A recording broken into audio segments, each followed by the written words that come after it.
dès qu'il y a un souci, donc l'assistante sociale du conseil général vient dans les familles et demande vraiment les aides par rapport à la personne et attribue tant d'heures, mais ça passe en commission conseil général et au vu d'un dossier médical aussi, donc à remplir par le médecin avec tous les problèmes de la personne.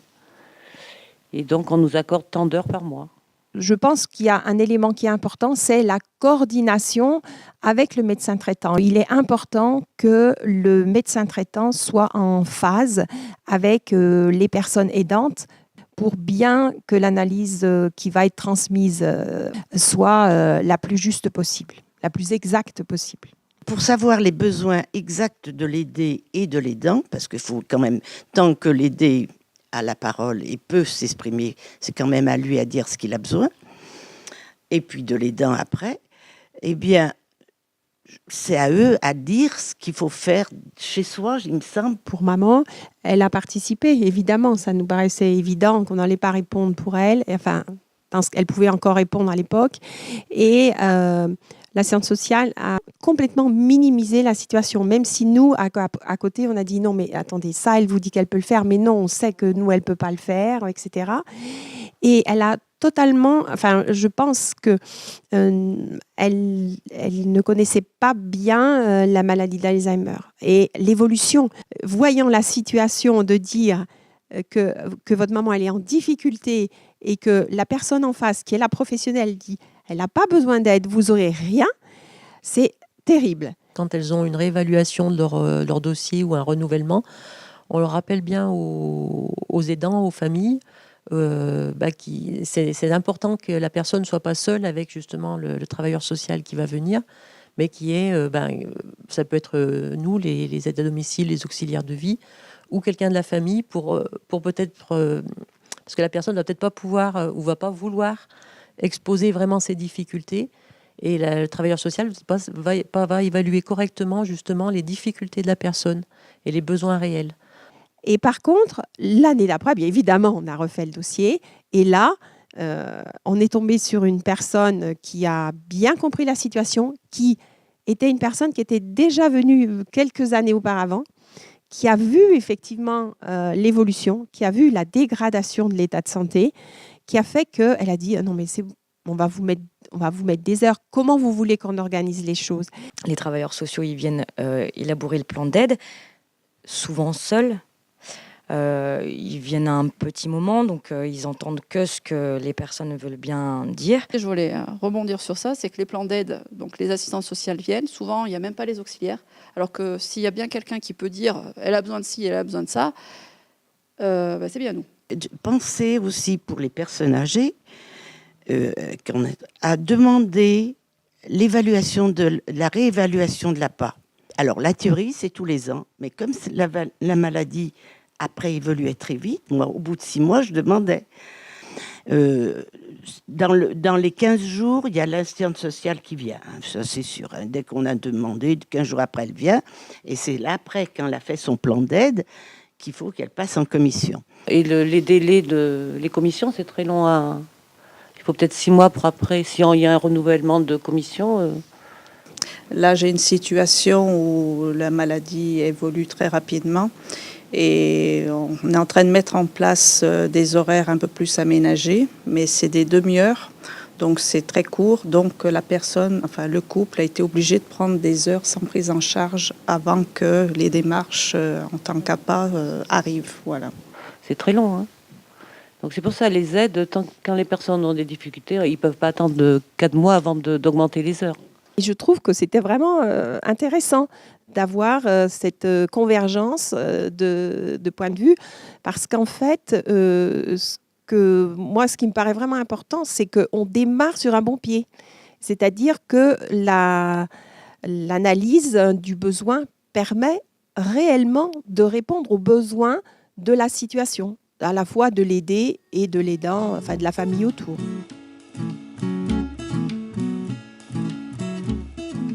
On effectue toujours, en amont de la mise en place des AVS, une évaluation des besoins au domicile de la famille.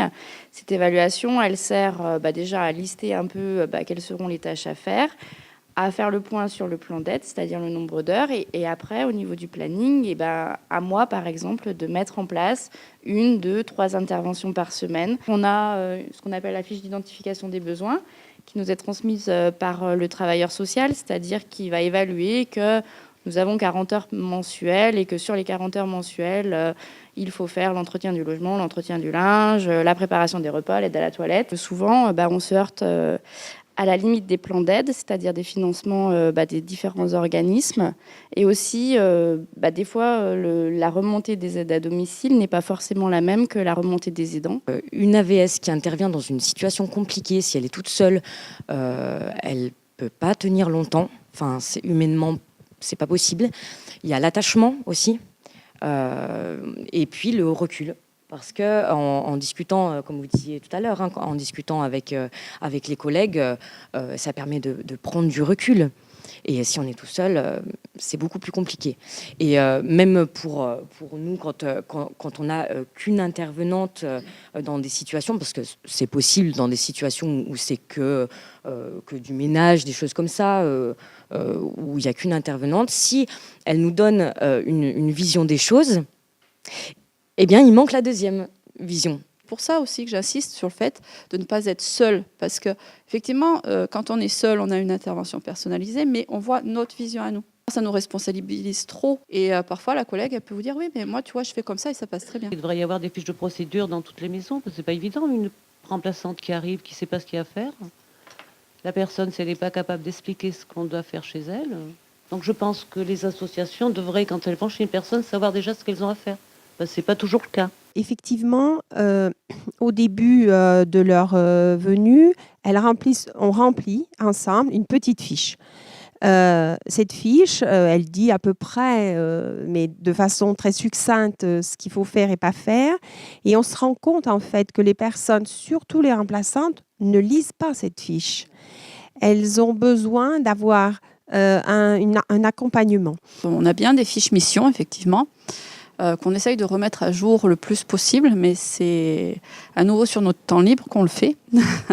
En général, je fais une fiche récapitulant un petit peu l'essentiel, et je demande à ce que ma remplaçante, si elle, par exemple, si je pars un mois, comme ça se fait l'été maintenant, je demande à ce que ma remplaçante me téléphone. Je complète par rapport au doublon, en effet. C'est dans l'idéal, mais ça se fait pas tout le temps parce que ça revient toujours au même, mais on n'a pas le financement pour payer 2 aides à domicile à chaque fois. On a vécu une période où il y a eu un turnover pas possible, et moi j'étais encore le nez dans le guidon pour le travail parce qu'il fallait bien assumer tout ça. Je m'en suis pas trop rendu compte parce qu'il y avait du monde, mais j'étais satisfait, j'étais au travail, il y avait du monde à la maison, le travail était très bien fait, c'est des gens à qui il fallait rien demander, ils savaient ce qu'il fallait faire.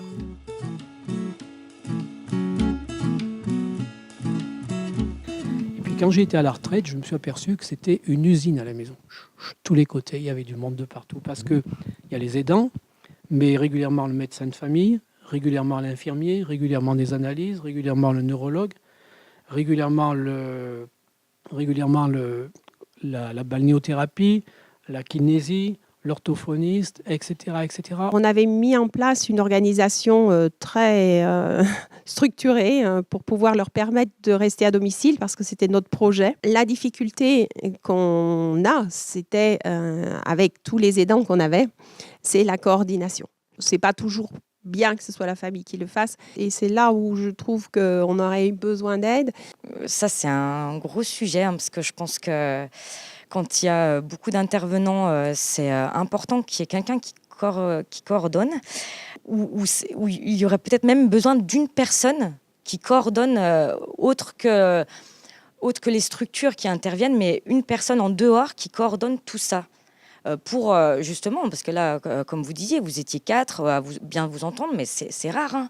Et puis, malgré toutes les aides qu'on peut avoir, il y a quand même la responsabilité de la gestion de la maison, de la gestion des courses, de la gestion des comptes, de la gestion des impôts, des choses comme ça. Enfin, toute la vie administrative.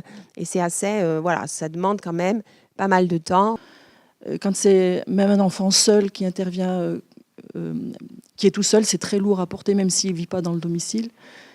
Et la personne, le conjoint ou quelqu'un qui s'occupe de son parent à domicile, c'est très lourd parce que c'est jour et nuit. Et ça, ils ont parfois pas de temps de repos. Et c'est difficile pour eux, ils culpabilisent beaucoup pour prendre des moments pour eux. Enfin, moi, j'ai remarqué des situations où des personnes, même si elles prennent des moments, c'est pas pour faire quelque chose pour elles, c'est pour faire quelque chose d'utile. Moi, je dis, si j'avais été toute seule, ou même si on avait été 2 enfants, ça n'aurait pas été possible. On était 4, on n'était pas trop loin, ce qui a permis qu'on puisse le faire. Mais une personne toute seule, et là, je reviens à ce qui s'est passé il y a quelques années avec maman, où elle a pris sur elle de s'occuper de son mari jusqu'à temps qu'elle a pu, et elle s'est complètement épuisée. Il faut que les structures qui donnent les aides puissent comprendre que ce n'est pas quand la personne aidante va être complètement épuisée qu'on va lui donner de l'aide. Pour qu'un aidant puisse continuer à être aidant, il faut qu'il ait une aide lui aussi. C'est vrai que les aidants, souvent, on commence à les aider quand ils sont déjà épuisés. Il y aurait vraiment quelque chose à faire pour que les aidants soient pris en compte beaucoup plus tôt dans le processus. On parlait des aidants donc, qui sont épuisés. Alors c'est vrai que parfois c'est parce qu'il manque d'heures, mais parfois c'est aussi parce que justement on est très nombreux à passer. Et j'avais le cas d'une personne, c'était très compliqué pour elle parce que du coup elle était épuisée, moralement, enfin, parce qu'elle avait tout le temps des horaires très précis. Les personnes se sentent plus chez elles.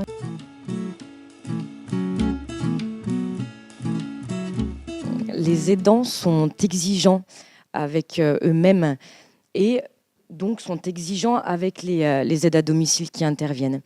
On sait que quelque part, c'est peut-être dû à leur vécu, dû à un événement aussi. Peut-être qu'ils ont eu une auxiliaire qui les a complètement braqués contre tout. Parce que c'est pas évident d'accepter les gens non plus. Pendant des années, on s'est refermé sur nous-mêmes en essayant de régler nos problèmes tout seul. Et bien entendu, un jour, on n'y est pas arrivé. Et c'est un grand coup de pied au derrière de nos enfants qui nous a fait réagir. C'est difficile dans la mesure où c'est des choses qui sont propres, qui sont intimes. On ne veut pas forcément accepter de voir la vérité. Ce qui est compliqué avec les aidants, c'est qu'on n'a pas de règles vraiment fixées. Il y a une multitude d'aidants, en fait. Il y a les aidants qui vivent à domicile, il y a les aidants qui sont loin, il y a les aidants familiaux, il y a les aidants professionnels, il y a les aidants qui sont valides, il y a ceux qui sont dépendants, et voilà, il y a les voisins, il y a les amis. Disons qu'il y a des situations, des fois, où les proches vont accepter qu'il y a un lien qui se crée avec leur papa ou leur maman. Et par contre, il y en a d'autres qui vont développer peut-être de la jalousie. Aussi, quelque chose qui est difficile, me semble-t-il, c'est d'accepter que quelqu'un d'autre que soi puisse s'occuper de son parent. Et ça, c'est aussi difficile pour la famille de se rendre compte que on ne peut pas, et qu'il faut qu'on ait de l'aide. La complexité de la chose, c'est de nous laisser les personnes qui comptent le plus pour eux pendant 1 ou 2 heures et eux s'occuper d'eux. Il y a des familles qui vont accepter plus facilement, qui sont peut-être dans l'acceptation de l'intervention, voilà, donc qui vont accepter plus facilement et plus rapidement l'aide extérieure.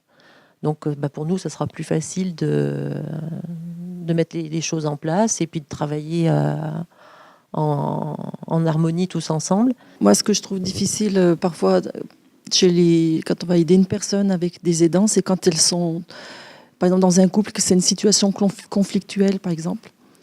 Ils essayent de nous prendre un peu parfois à partie et ça, c'est compliqué. Pendant ces 2h30 où je suis à domicile, le monsieur s'en va, s'oxygéner. Et donc, avec son épouse, je fais de l'animation aussi, Scrabble. On épluche les légumes pour faire le potage le soir. Et par contre, j'ai un autre couple. Le monsieur a eu un AVC. Et son épouse, elle, par contre, elle ne veut absolument pas nous laisser seuls avec son conjoint. Et moi, j'ai eu une situation un peu similaire. C'était au début, j'étais la seule à intervenir. C'était un couple. La dame avait la maladie de Parkinson. Et au début, c'est vrai que j'étais reçue. C'était assez froid. Et j'ai mis près d'1 an Donc, à faire des tentatives de discussion, mais ça a payé avec le temps. Un couple que je fais depuis plus d'1 an. Et en fait, le mari est un peu surprotecteur, en fait. Je sais que hier, j'y suis allée, il a dit « Non, mais elle va pas le faire ». Donc, du coup, si vous voulez, j'avais déjà donné les moyens d'agir, parce qu'il avait mis l'économe et tout ça, parce que c'était... Et en fait, elle s'est sentie stoppée dans son utilité aussi, parce que ça le rend utile. On peut être dépendant de quelque chose, mais avoir quand même encore de l'autonomie, et on n'est pas obligé d'être assisté dans tout. Et des fois, les familles ont tendance à vouloir que la personne ne fasse vraiment plus rien, qu'on fasse tout à sa place, ou la famille va vouloir faire aussi à la place de la personne. Donc à nous, après, de rappeler un petit peu que la personne est encore en mesure de faire certaines choses. Je crois que d'abord, il y a l'évolution de notre demande. Quand maman avait ses premières aides, c'était vraiment des aides ménagères. Et elle disait toujours « Oh, l'aide ménagère va venir, alors qu'est-ce que je vais lui faire faire aujourd'hui ?» Parce que pour elle, c'était vraiment le ménage. Après, je pense que les demandes sont différentes en fonction des familles et en fonction de l'évolution aussi de l'état de la personne aidée. Et là, des fois, on aurait eu envie que les personnes qui interviennent fassent pas du ménage, parce que finalement, il y en avait une autre qui était venue avant, elle l'avait fait, et on aurait préféré, par exemple, qu'elle lise le journal, qu'elle joue aux dames ou aux dés, au domino avec mamie. Mais il me semble qu'elle ne se sentait pas autorisée à le faire. Alors, quand je partais, donc la première fois où je partais, je demandais aux filles de venir les premières fois que je ne les connaissais pas, un petit peu avant, pour que j'explique tout ce qu'il fallait faire. Mais comme elles sont venues il y a 3 ans avant sa grande perte d'autonomie, au départ, c'était plus du ménage, de l'accompagnement, faire prendre ses remèdes.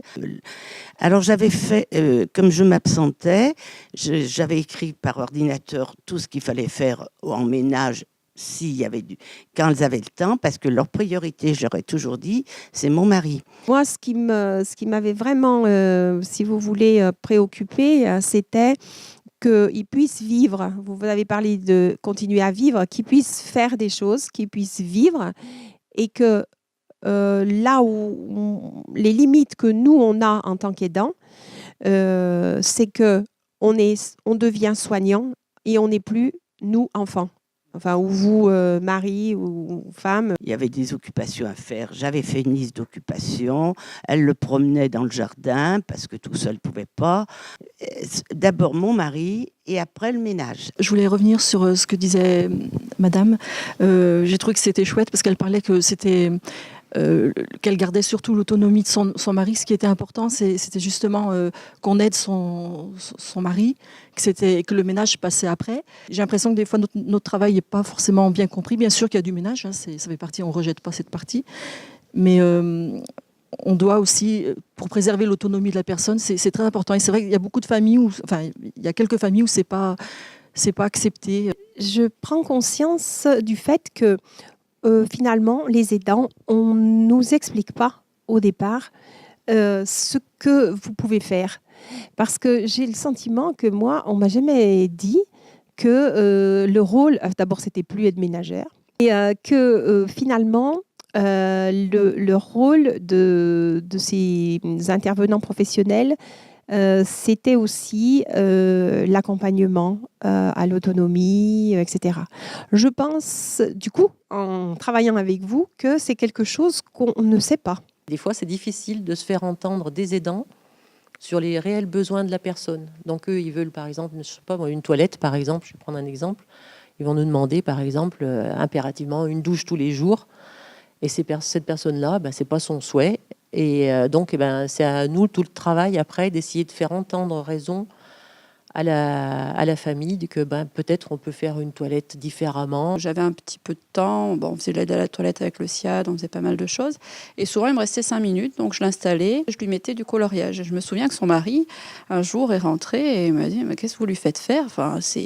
Et moi, en fait, c'était effectivement pour pour cette dame qui restait alitée quasiment tout le temps et qui, du coup, c'était une petite distraction qui en plus lui plaisait. Ça peut les gêner, l'activité qu'on peut faire. Alors, soit, comme disait ma collègue, ils peuvent penser qu'on les infantilise, selon le choix peut-être de ce qu'on a choisi à faire comme ouvrage. Donc là, si c'est peut-être important de bien dialoguer avec la personne aidante. C'est difficile aussi de vivre toute une vie avec quelqu'un et de se rendre compte que elle peut plus faire ce qu'elle faisait avant. Oui, quand arrive la maladie, le vieillissement ou un handicap, les familles, du coup, elles se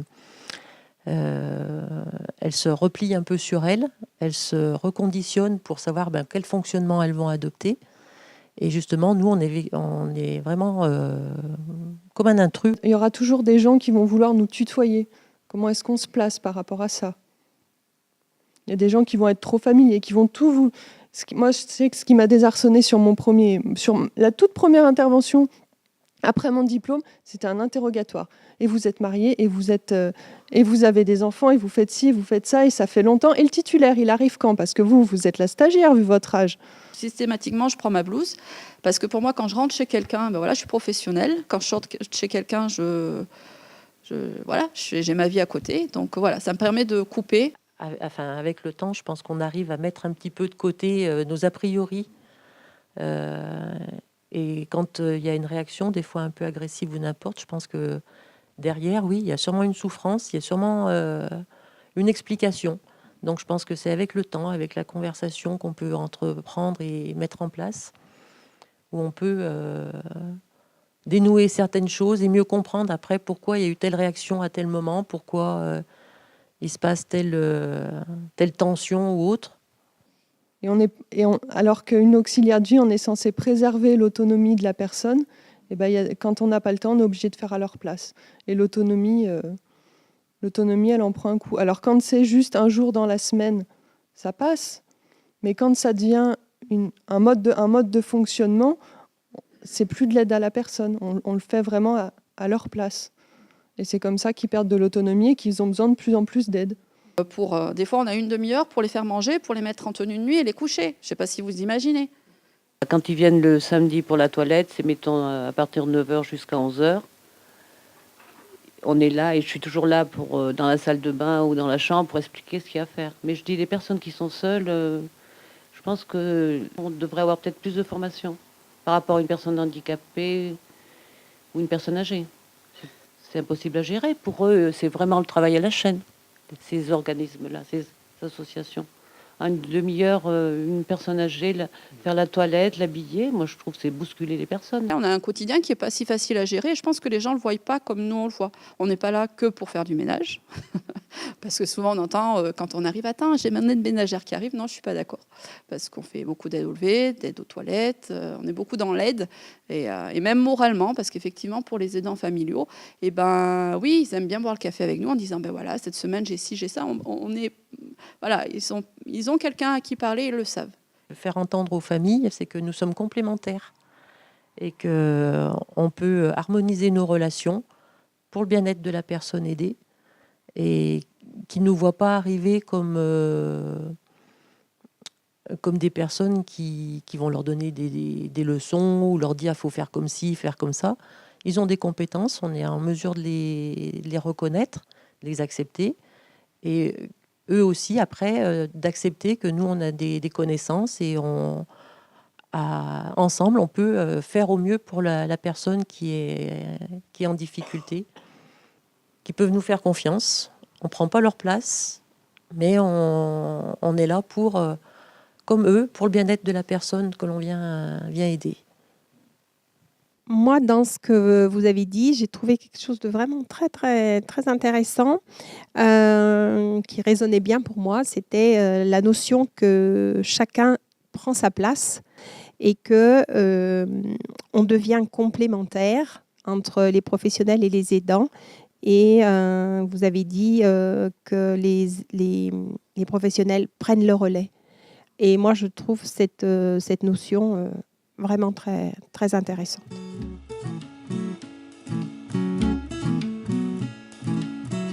Pour limiter la fragilité du système qu'on a organisé, il faut protéger se protéger en tant qu'aidant et en même temps mettre en place ces aides techniques pour protéger les gens qui viennent aussi à la maison. Parce qu'il faut aussi protéger toutes ces personnes qui viennent nous aider, parce que si elles sont malades, si elles se font mal au dos, eh ben, ça va être encore des remplaçantes et on va être encore en difficulté. Prendre soin des personnes, en fait, il faut qu'on prenne soin de tout le monde. Parce que c'est un cercle vicieux, comme vous disiez, si on ne prend pas soin des personnes qui aident, forcément, on rejoint le turnover de tout à l'heure. Quand on a face à soi une personne qui a besoin d'aide dans les déplacements, qui a besoin de manutention, ça me paraît important que, effectivement, puisse être proposé aux aidants, d'une part, les possibilités techniques. On a changé, bien sûr, la salle de bain, on a mis les passages de porte, on a fait, etc. Comment on peut aménager sa maison aussi, ça c'est un point important. Et puis, effectivement, peut-être faire quelques points de formation, quelques demi-journées de formation sur la manutention elle-même. Moi, j'ai suivi des formations avec la plateforme de répit de Rive de Gier, justement pour les aides à domicile. Il y avait une formation par un psychologue, prendre soin de soi pour prendre soin de l'autre. Puis on est allé voir dans un appartement aménagé, donc comment faire un transfert, comment manipuler son aidé, etc. C'était très intéressant. Oui, c'est vrai que là, on a pu se rendre compte de vraiment du manque d'informations que les aidants rencontrent, que ce soit finalement sur les aides auxquelles elles ont droit, et également sur l'évolution de la maladie. C'est vrai que il y a vraiment un problème de ce côté-là. Et on voit aussi un problème de manque de formation sur les gestes qu'elle peut faire, peut-être pour déplacer quelqu'un sans se faire mal, et connaître le matériel. Alors c'est aussi notre rôle en tant qu'auxiliaire de vie de faire connaître le matériel. Et comme disait ma collègue, bien souvent, ce matériel, il n'est pas accepté par les personnes, parce que soit ça tient trop de place, soit elles ont peur de ne pas savoir s'en servir, ou ça les dérange, ce matériel.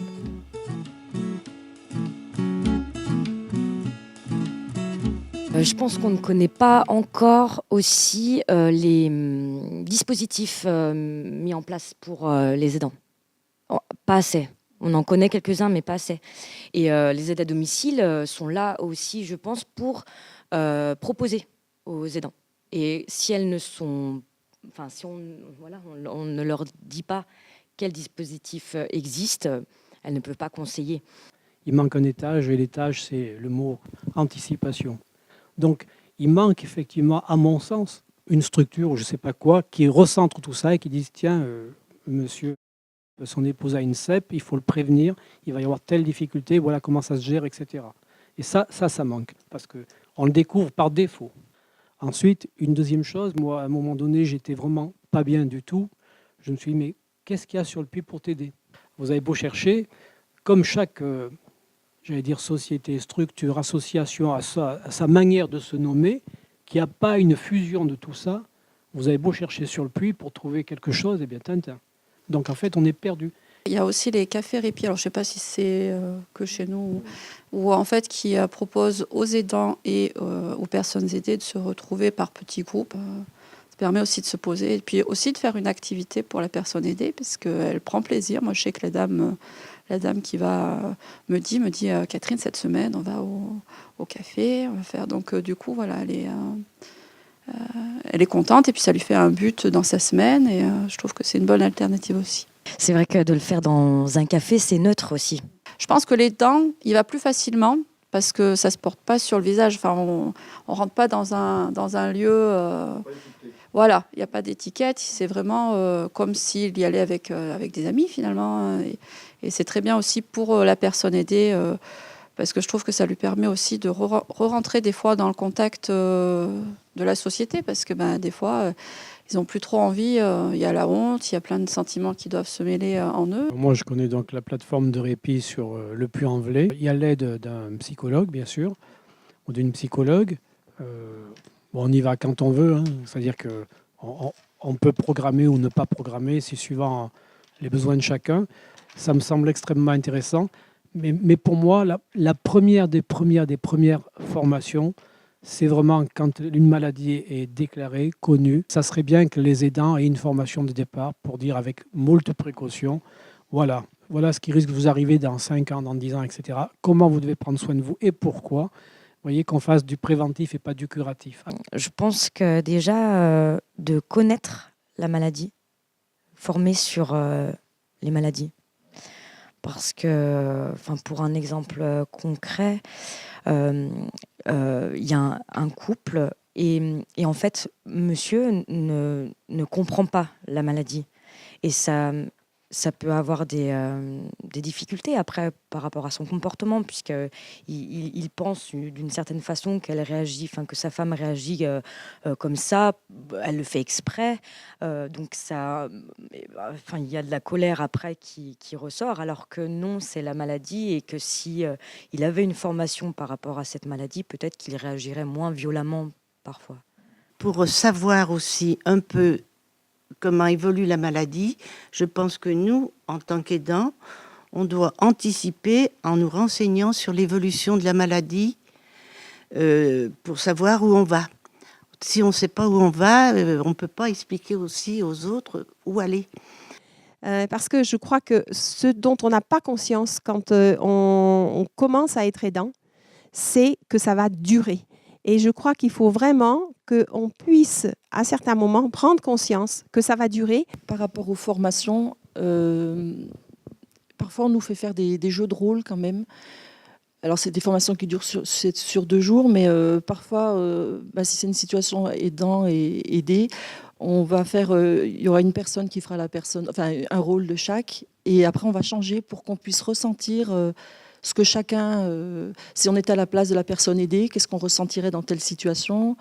C'est une mise en scène, et du coup ça nous aide aussi, ou à la place des aidants, et voir si l'auxiliaire de vie réagissait comme ceci, si on était la personne aidée, qu'est-ce qu'on ressent. Il n'y a rien d'abordé pour la relation avec les aidants en formation. Strictement rien. On nous apprend le savoir-être avec la personne qu'on va aider, mais pas avec son entourage. Moi, je sais qu'il n'y a rien du tout sur la relation à entretenir avec les aidants, ce qu'on peut leur demander, ce qu'on est en droit d'attendre d'eux. Rien. Et c'est assez difficile après, quand on va à domicile, de faire en sorte de travailler avec eux aussi. C'est encore un peu plus difficile quand on sort de formation, même avec les stages, quand on arrive à domicile, on ne sait pas vraiment à quoi s'attendre. Et il y a des choses qui ne se passent pas comme elles devraient se passer. Et puis c'est différent, il n'y a rien à faire. C'est beaucoup plus concret que ce qu'on a vu en formation, même en ayant eu beaucoup de stages.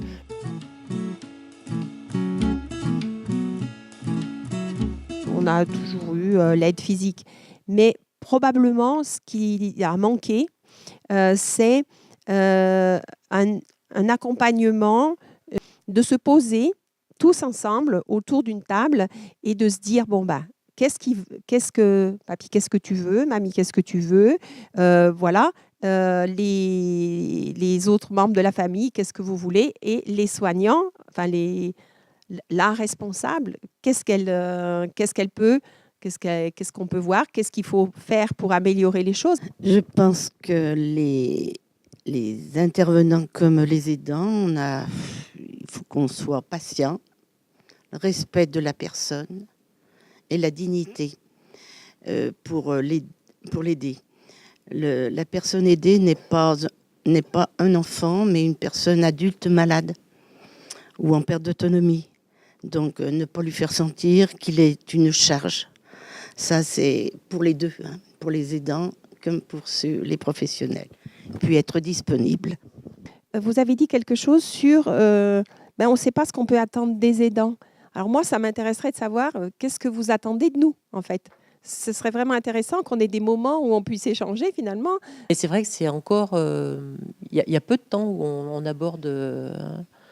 aborde ces sujets, et comment trouver sa place, comment se mettre en accord, autant les aidants que nous, les professionnels, pour œuvrer au mieux pour la personne.